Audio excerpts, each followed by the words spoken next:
I stared at the phone in my hand, my knuckles white from gripping it too tightly.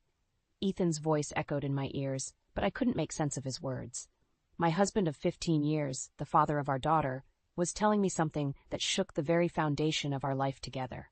"Anna, are you still there?" Ethan's voice crackled through the speaker. I swallowed hard, forcing myself to respond. "Yes, I'm here. I can't believe what you're saying. Elise is pregnant?" "Yes, she is, and she needs our support now more than ever." I closed my eyes, trying to process this information. Elise, Ethan's younger sister, had always been a free spirit, but this was beyond anything I could have imagined. "Who's the father?" I asked, dreading the answer. There was a pause on the other end of the line. She doesn't want to say, but that's not important right now. What matters is that we're there for her." I felt a knot forming in my stomach. "Ethan, how can you say that's not important? She's married, for heaven's sake. What about Robert?" "Robert left her," Ethan said, his voice tight with anger. "He couldn't handle it. But I won't abandon my sister, Anna. I can't." The knot in my stomach tightened. There was something in Ethan's voice, a fierce protectiveness that went beyond brotherly concern. It made me uneasy. "When are you coming home?" I asked, glancing at the clock. It was almost time to pick up Mia from school. "I don't know," Ethan replied. "Elise needs me here. I might stay a few days." I bit back a sharp retort. "Ethan, we need you too. Mia has her dance recital this weekend, remember?" There was a long pause. "I'm sorry, Anna. I'll try to make it, but I can't promise anything. Elise is in a delicate state right now." I felt a surge of anger and hurt. "And what about your daughter? Isn't she important too?" "Of course she is," Ethan snapped. "But this is different. Elise is all alone." "She has you," I muttered, unable to keep the bitterness from my voice.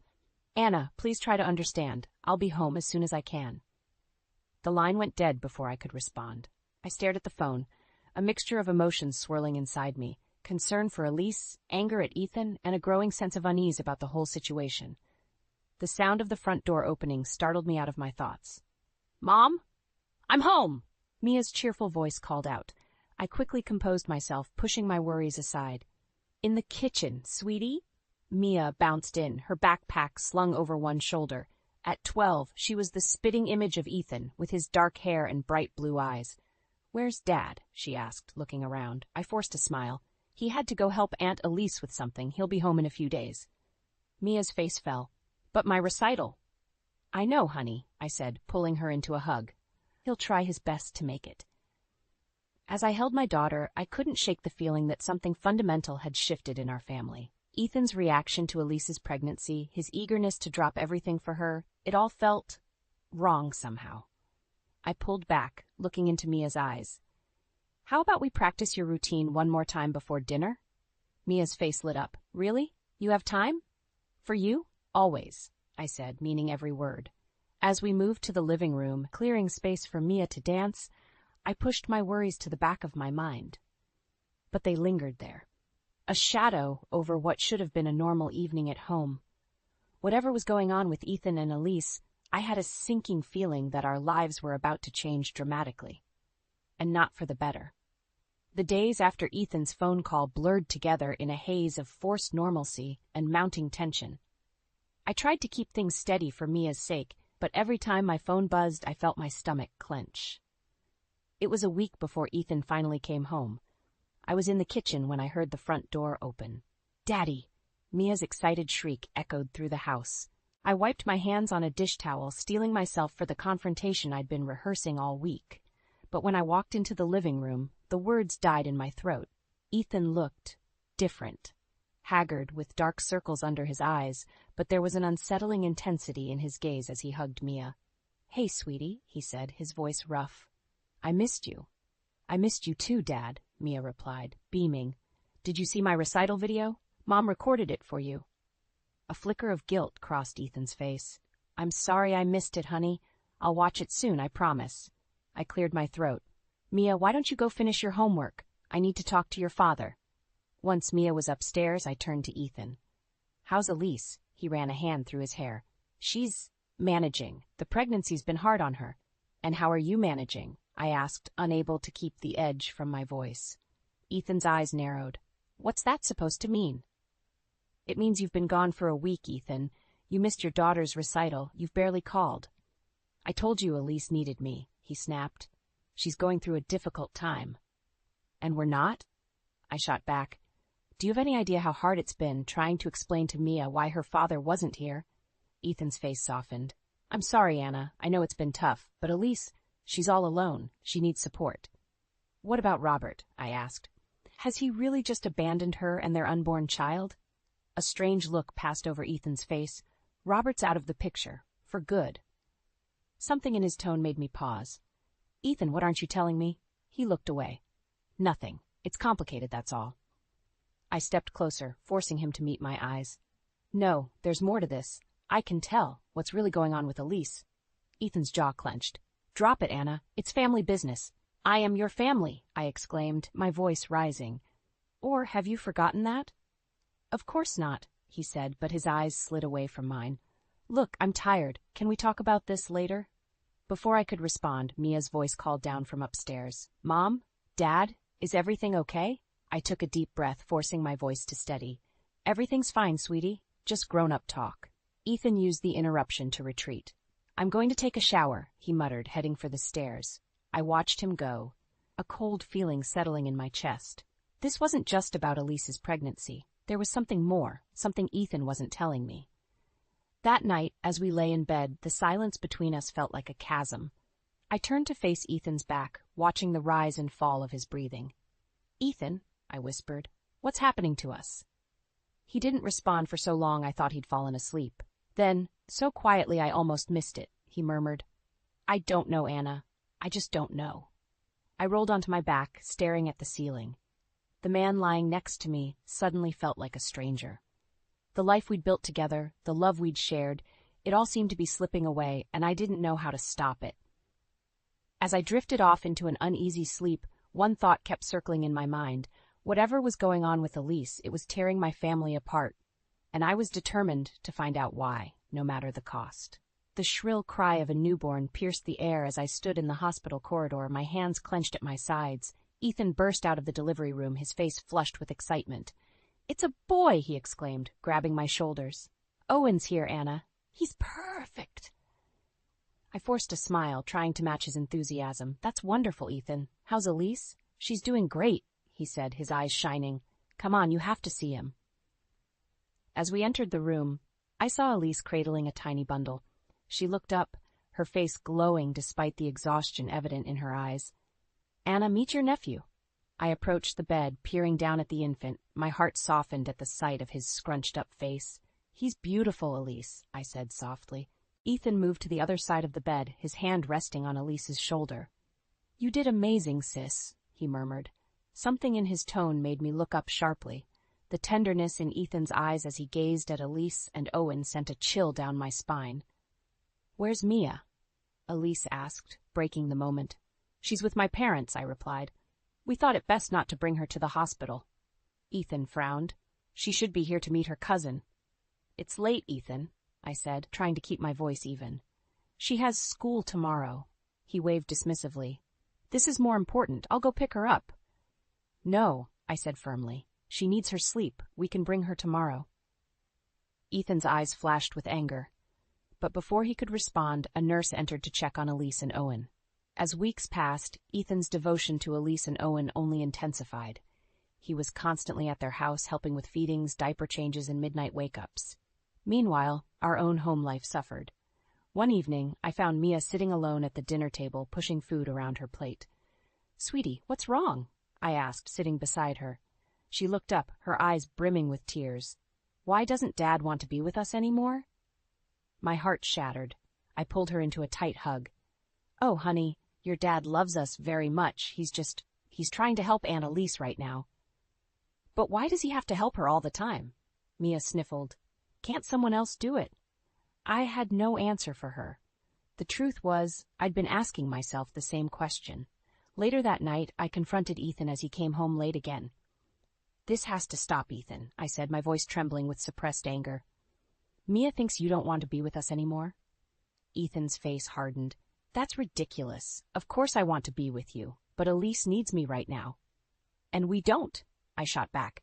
When was the last time you had dinner with us? or helped Mia with her homework. I'm doing the best I can, Anna, he snapped. Elise is a single mother. She needs support.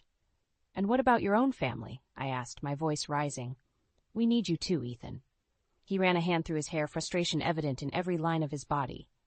You don't understand. Owen, he needs a father figure. I stared at him, a cold realization settling in my gut. And you think that should be you? Ethan's silence was deafening. Ethan, I said slowly, what exactly is your relationship with Elise? His head snapped up, eyes blazing. What are you implying? I don't know, I said, my voice shaking. But something isn't right here. The way you look at her, the way you prioritize them over us, it's not normal, Ethan. You're being paranoid, he spat. Elise is my sister, Owen is my nephew, that's all. But as he stormed out of the room, I couldn't shake the feeling that there was more to this story. Something dark and twisted that threatened to tear our family apart. I sank onto the couch, my mind reeling. Whatever was going on between Ethan and Elise, one thing was clear. I needed to protect Mia. And to do that, I might have to be prepared to fight for my family in ways I never imagined. I stared at the elaborate birthday cake on the kitchen counter, the number 13 spelled out in pink frosting. Mia's excitement had been building for weeks, and I'd promised her the best birthday party ever. But as I glanced at the clock, my heart sank. Ethan was late. Again. The doorbell rang, and I plastered on a smile as I went to greet Mia's friends. Soon the house was filled with the chatter and laughter of teenage girls. Mia kept glancing at the door, her smile faltering each time it wasn't her father walking through. Mom, she whispered during a lull in the party games. Where's Dad? I squeezed her shoulder. I'm sure he's on his way, sweetie. You know how traffic can be. But as the hours ticked by, my reassurances rang hollow. When it was time to cut the cake, Mia's eyes were bright with unshed tears. Let's wait just a few more minutes, she pleaded. I nodded, my own anger building. I stepped into the hallway and dialed Ethan's number for the 10th time. To my surprise, he picked up. Anna, I can't talk right now, he said, his voice hushed and urgent. Ethan, where are you? I hissed. Mia's party started hours ago. I know. I'm sorry. There was an emergency with Owen. An emergency? I interrupted. Is he okay? There was a pause. He's fine now, just a little fever, but Elise was panicking and I had to. Had to what, Ethan? I snapped. Miss your daughter's 13th birthday for a fever? Couldn't Elise handle it on her own? You don't understand, he said, frustration evident in his voice. Elise needs me. And Mia doesn't. I was nearly shouting now. Get your priorities straight, Ethan. Your daughter is waiting for you. I hung up before he could respond, taking a deep breath to compose myself before returning to the party. Mia's face fell when she saw me return alone. He's not coming, is he? I pulled her into a hug, feeling her body shake with silent sobs. I'm so sorry, sweetheart. But we're not going to let that ruin your day, okay? Let's cut that cake. The party continued, but the joy had been sucked out of it. As the last guest left, Mia retreated to her room without a word.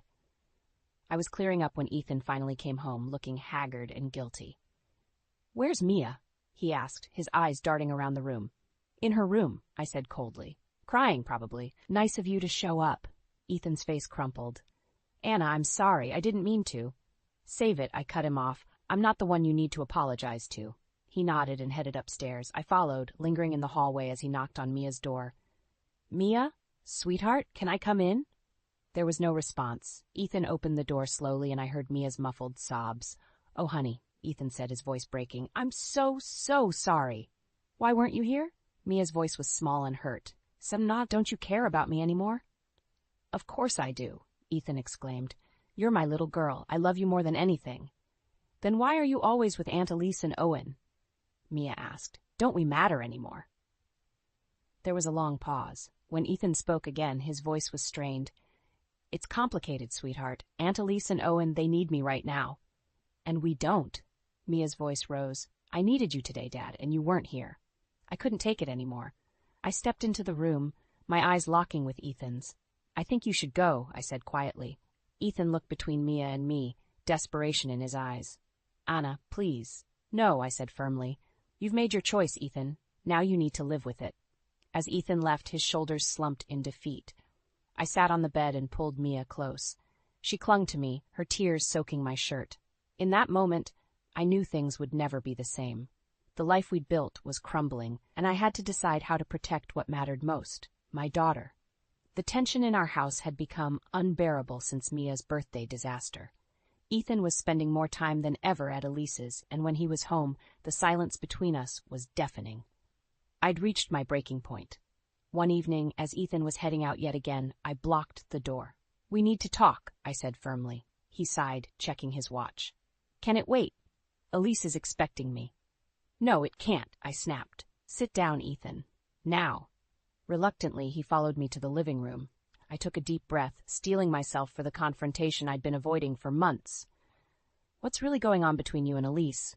I asked bluntly. Ethan's face hardened. "We've been through this, Anna. She's my sister. I'm helping her with Owen." "It's more than that," I pressed. "The way you look at her, the way you prioritize them over us, it's not normal, Ethan." He stood up abruptly. "You're being ridiculous. Is this why you stopped me to accuse me of what exactly?" I met his gaze unflinchingly. "I don't know. You tell me. Because from where I'm standing, it looks like you're in love with your sister." The color drained from Ethan's face. For a moment, he looked like I'd slapped him. Then his expression twisted into something I'd never seen before. A mix of anger, guilt, and relief. "You have no idea what you're talking about," he hissed. "Then explain it to me," I shouted, my composure finally cracking. "Because I'm losing my husband. Mia's losing her father, and I don't understand why." Ethan paced the room, running his hands through his hair. "It's complicated, Anna. Elise and we have a bond you couldn't possibly understand." "Try me," I said, my voice cold. He stopped, turning to face me. "Elise and we've always been close. Closer than most siblings. When she got pregnant, when Robert left her, I couldn't abandon her. I couldn't let her face that alone." "But Owen isn't just your nephew, is he?" I whispered, the horrible realization dawning on me. Ethan's silence was all the confirmation I needed. I felt the room spin, nausea rising in my throat. "How long?" I managed to choke out. "Anna, please." "How long, Ethan?" I demanded. He slumped onto the couch, defeated. "Years. Since we were teenagers. It just happened." I stumbled back, gripping the wall for support. "And Owen?" Ethan nodded, unable to meet my eyes. The betrayal, the lies, the years of deception. It all came crashing down on me. I felt like I was drowning, gasping for air in a world that no longer made sense. "Does Mia know?" I asked, my voice barely audible. "God, no," Ethan said quickly. "We never wanted to hurt her, or you. We tried to end it so many times, but you couldn't," I finished for him. "And now there's a child." Ethan looked up, his eyes pleading. "I know it's wrong, I know it's messed up, but I love them, Anna. I can't abandon them now." In that moment, looking at the man I thought I knew, I felt something inside me harden. The shock and pain gave way to a cold, clear purpose. "Get out," I said quietly. "What?" "Get out of this house," I repeated, my voice gaining strength. "Pack your things and leave." "Anna, please, we can work this out." "There's nothing to work out," I cut him off. "You made your choice a long time ago, Ethan. Now I'm making mine." As Ethan gathered his belongings, moving like a man in a daze, I sat at the kitchen table, my mind racing.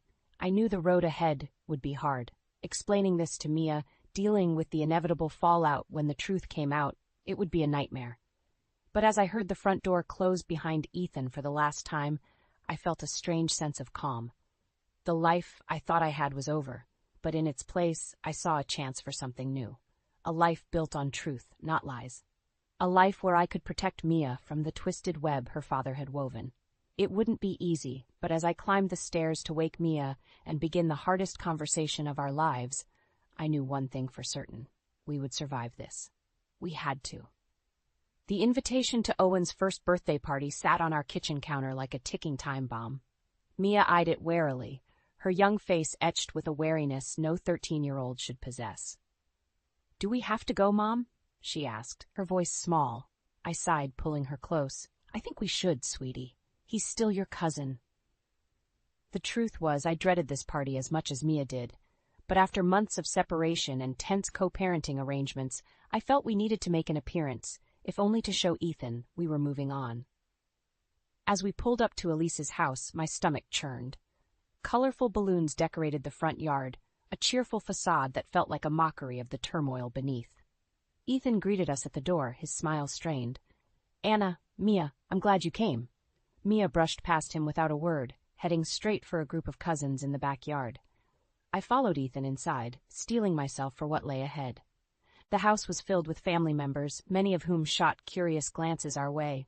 I plastered on a smile, determined to get through this for Mia's sake. Elise approached, Owen balanced on her hip. "Anna, thank you for coming," she said, her voice syrupy sweet. "It means so much to us." I nodded stiffly, unable to form words. The sight of Owen, with his familiar blue eyes, Ethan's eyes, made my chest tighten. As the party progressed, I kept a watchful eye on Mia. She seemed to be holding up well, laughing with her cousins and pointedly avoiding Ethan and Elise. It wasn't until the cake-cutting ceremony that things took a turn. Ethan stood up, tapping his glass for attention. "I'd like to make a toast," he announced, his eyes shining. "To Owen, our beautiful boy, and to family, the bonds that tie us together no matter what." His gaze lingered on Elise, and I saw her blush. My stomach turned. "Owen's arrival has made me realize what truly matters," Ethan continued. "Family is everything, and I have a vision for our future, a future where our children carry on our legacy." I frowned, a sense of unease growing. "In fact," Ethan said, his voice filled with misplaced pride, "I've already started planning for Owen and Mia's future together. Wouldn't it be wonderful to see them united, keeping our family's bonds strong?" The room fell silent. I felt the blood drain from my face as the implications of his words sank in. "What are you talking about?" I demanded, my voice shaking. Ethan turned to me, his eyes bright with a fervor I didn't recognize. "Think about it, Owen. Cousins united in marriage. It's perfect. Our family's legacy preserved." I stood up so quickly my chair toppled backward. "Have you lost your mind?" I hissed.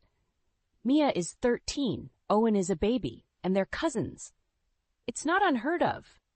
Ethan argued, oblivious to the horrified looks around him. "In many cultures—" "Stop it," I shouted. "Just stop. This is sick, Ethan. You're sick." I scanned the room for Mia, panic rising when I couldn't see her. Then I heard a sob from the hallway. I rushed out to find Mia curled up on the floor, her body shaking. "Oh, baby," I whispered, gathering her in my arms. "I'm so sorry. We're leaving now." Ethan appeared in the doorway. "Anna, wait, let me explain." "There's nothing to explain." I spat, helping Mia to her feet. "Stay away from us, Ethan. I mean it." As we hurried to the car, Mia clung to me, her tears soaking my shirt. "Mom," she whimpered, "what's wrong with Dad?" I held her tighter, my mind racing. How could I protect her from this? How had things gone so terribly wrong? Driving away from Elise's house, I made a decision. This wasn't just about a broken marriage anymore. This was about protecting Mia from a toxic, twisted family dynamic that threatened to destroy her. As we pulled into our driveway, I turned to Mia, my resolve hardening. "Pack a bag, sweetheart. We're going to Grandma and Grandpa's for a while." Mia nodded, relief flooding her tear-stained face. As she ran inside, I sat in the car, my hands gripping the steering wheel. I knew the road ahead would be tough, but I was ready to fight.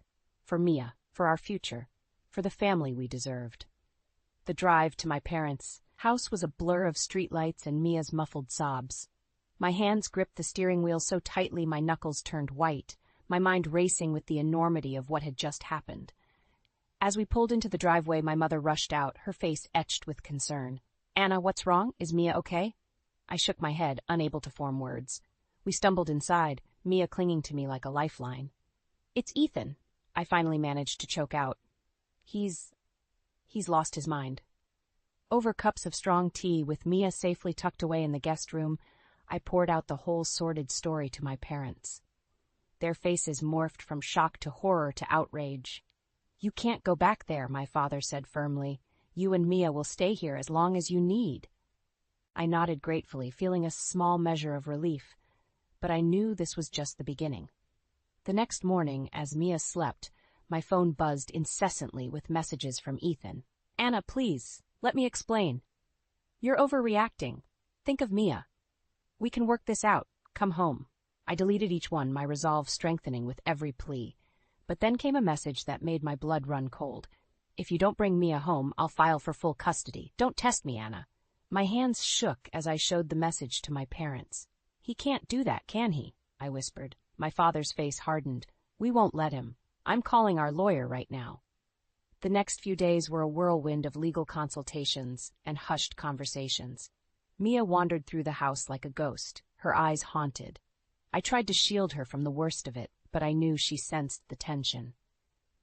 On the fourth day, as I was helping my mother with dinner, the doorbell rang. My heart stopped when I saw Ethan standing there, his eyes wild. "Where's Mia?" he demanded, trying to push past me.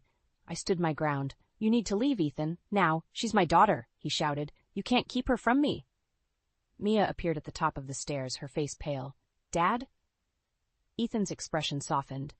"Mia, sweetheart, come on, we're going home." I moved to block the stairs. "She's not going anywhere with you."